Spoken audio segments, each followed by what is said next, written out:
aqui é Adriele Sonaglio, tudo bem com vocês?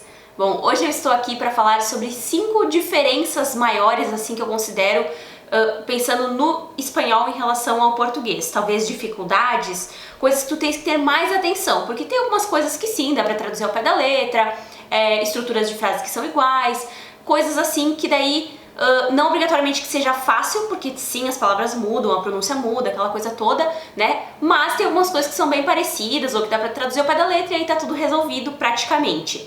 Agora tem algumas coisas que mudam bastante e que podem te confundir, que o portunhol não vai funcionar, aquela coisa toda. Então eu vim falar dessas 5 coisas e vamos ver quais são elas. Meu filho, se tu caíste aqui de paraquedas, tu segue nós lá no Instagram e também te inscreve aqui no canal pra não perder nenhuma novidade, nenhum vídeo novo e seja muito bem-vindo. Bom, o primeiro ponto que eu separei são os famosos falsos cognatos, que a essa altura do campeonato eu acredito que tu já saibas a que se referem, né? Então, os falsos cognatos são aquelas palavrinhas que parecem ser uma coisa, mas na verdade são outra, como por exemplo, vaso, que parece que é vaso, mas é copo. Copa, que parece que é copa, mas é taça. Taça, que parece ser taça, mas é xícara.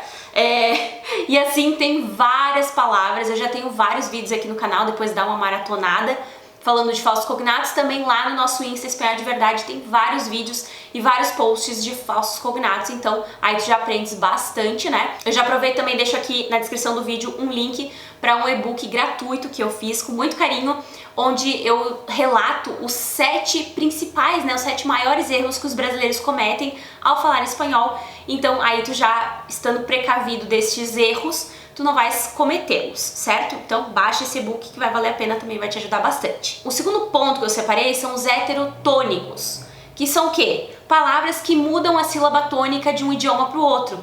Então às vezes a gente vai ver uma palavra escrito dessa forma que tá aqui na tela, né? E aí tu vais pensar, vou falar alergia, ou então alergia se eu sei o som do G nessa palavra como seria, e aí tô arrasando, alergia, mas na verdade é alergia. Então muda a sílaba tônica. Se tu não estudares isso, se tu não te preparares, tu não vai saber, correto?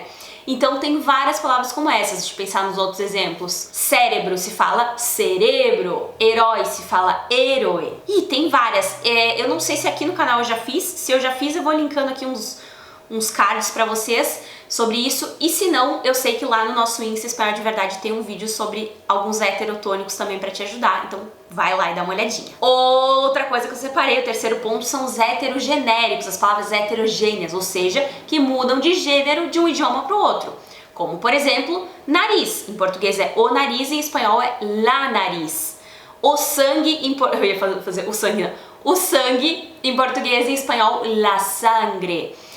Temos o oposto também, por exemplo, a ponte, el puente, a garagem, el garaje, né? A bagagem, el equipaje, e assim vai. Então tem palavras do português que são femininas e no espanhol masculinas e vice-versa. Tu tens que estar atento a isso, porque senão, talvez tu falando, eles vão te entender, mas vai soar como se fosse um americano tentando falar português, porque lá é tudo, praticamente tudo, eles usam o the, por exemplo, né, que é um artigo definido que funciona como o, a, os e as. Então, tudo aqui eles vão querer dizer, tentar chutar o gênero, porque lá eles não têm essa diferença. Então eles vão falar a brinquedo, a carro, ou mulher, sei lá, talvez eles pensem assim, sabe, tipo, tudo ao contrário, e aí soa um pouco estranho, né, mesmo que às vezes a gente se faça entender, se é que vocês me entendem. O quarto ponto que eu citei são as estruturas, então assim, as frases, né, desde eles terem redundâncias, né, usarem muito pronomes, né, tipo pronomes complemento, às vezes repetindo, então por exemplo dizer, ao invés de pedi a Maria que me comprara não sei o que, eu digo le pedi a Maria que me comprara não sei o que. Então usa como se fosse o objeto indireto da frase 2 vezes. Tudo meio repetitivo, eles usam muitos artigos. Tem questão de, por exemplo, não tá errado eu perguntar como tu te llamas, por exemplo. Apesar de que muitas vezes eles ocultam o sujeito também da frase.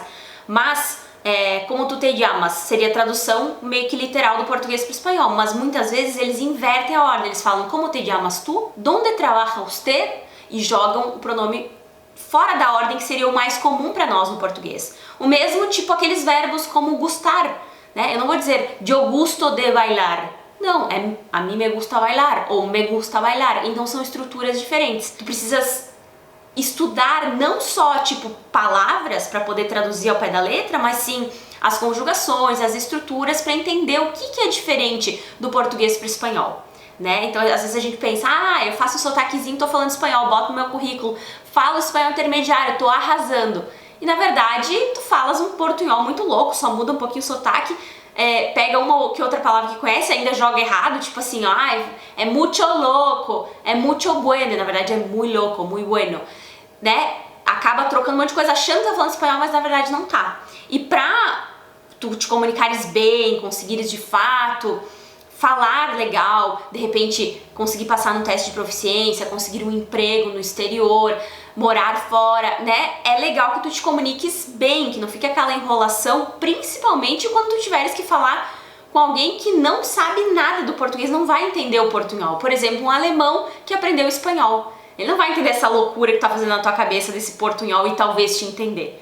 Entende o que eu quero dizer? E pra completar, eu botei a nossa querida, maravilhosa gramática, né? As regras gramaticais, que são aquela coisa que todo mundo abomina. Eu odeio gramática, não quero aprender gramática. Aparece uma propaganda, curso aprenda em 1 mês sem gramática. Tô comprando. Isso é fake, né? Tipo, propaganda falsa, não existe, né? Nem prometer fluência em X tempo, né? Talvez tu digas, eu tenho um curso intensivo, que é o meu caso. Curso intensivo de uma média de 5 meses de duração, podendo ser mais ou menos, mas eu não vou te prometer que tu vai estar falando fluente nesse tempo, porque tudo depende da tua dedicação, da tua facilidade, do teu, né? Todas essas coisas, quantos dias tu vais estudar por semana, etc. Mas eu não posso prometer nem fluência e muito menos dizer que tu não vai estudar gramática, porque as pessoas dizem, não vai estudar gramática. Daqui a 2 minutos estão te ensinando conjugação, estão te ensinando estrutura das frases, pronomes, etc. Tudo, gramática tá em tudo. Pra tu dizeres te quiero, tem gramática envolvida ali. Então assim, não que precise ser uma coisa maçante, super complicada ou o fim do mundo, mas entenda que a gramática tá ali a teu favor, ela tá pra te ajudar, não pra te atrapalhar. E tu entendendo da gramática, fica mais fácil entender a estrutura das frases, saber o que tu tá fazendo, se tá certo ou não, como que eles usam, diferentemente do português. Não precisa obrigatoriamente saber todos os nomes dos termos gramaticais, nem eu sei todos, mas entender como funciona essa aplicação, né? Uns exemplos. A acentuação muitas vezes muda, tem algumas regras que são iguais ao português e outras que são totalmente o contrário. Então, se tu não souberes, tu vais acentuar errado ou vai entender a pronúncia das palavras de maneira errada. Que mais? A regra de eufonia. Então, eu aprendi que tem palavras que são femininas no português, masculinas no espanhol. Aí, por exemplo, eu tenho a árvore, é feminina no português, el árbol no espanhol, porque de fato muda o gênero. Mas de repente eu vejo numa frase em espanhol, el agua, helada, né? Tipo, ou água, ou fada, que estranho, né? Aí tu achas que de fato é uma heterogênea também, que tipo muda o gênero, só que não. Nesse caso é regra de eufonia, para não ficar com cacofonia, ficar travado, tipo la água, la ada. Não, aí eles trocam, botam el água, helada, mas continuam sendo substantivos femininos. Isso tudo se tu não estudares, tu não vais fazer ideia, né? Então é melhor, eu acho muito mais fácil entender o porquê das coisas, entender o que eu tô fazendo. Funciona muito bem. Mesmo a questão da escrita, tipo pontuação invertida, né, que eles têm, que no português já existiu, mas hoje não existe mais, né, interrogação, exclamação ao contrário, como que eu uso, quando que eu uso, por que que eu uso. Até separação silábica, por exemplo, a gente não usa mais tanto, tá sempre no computador e coisa, mas é interessante saber algumas diferenças. Então tem algumas regras de separação silábica que são iguais ao português, tem outras que são bem diferentes, então vale a pena dar uma olhada. Se tu quiseres que eu faça um vídeo sobre a separação silábica, me conta aqui nos comentários, que eu acho que eu nunca fiz, tem só lá no meu curso. Deu pra entender o espírito da coisa? Então tu, te informando sobre tudo isso e te aprofundando nos estudos, com certeza tu vai te comunicar muito melhor e, quem sabe, em poucos meses estar falando bem, te comunicando bem, em breve estar fluente no idioma e colhendo os frutos de saber uma segunda língua, quem sabe uma terceira ou quarta, enfim, né? Destes pontos que eu citei, me conta nos comentários qual ponto tu gostarias que eu me aprofundasse mais, que eu fizesse mais vídeos com exemplos, né, mais detalhados, se eu ainda não fiz, ou então que outros pontos também tu achas que são bem diferentes. Eu citei aqui 5, fiz uma lista de 5, mas tem outras coisas que podem ser diferentes do português para o espanhol, e se tu lembrares de alguma, me conta nos comentários. Beleza? Então, se tu gostaste desse vídeo, deixa aí um me gusta, segue a gente lá no Instagram e te inscreve no canal se tu ainda não estás inscrito, vai ser um prazer te ter aqui no canal. Nos vemos então no próximo vídeo. Beijinhos, tchau, tchau!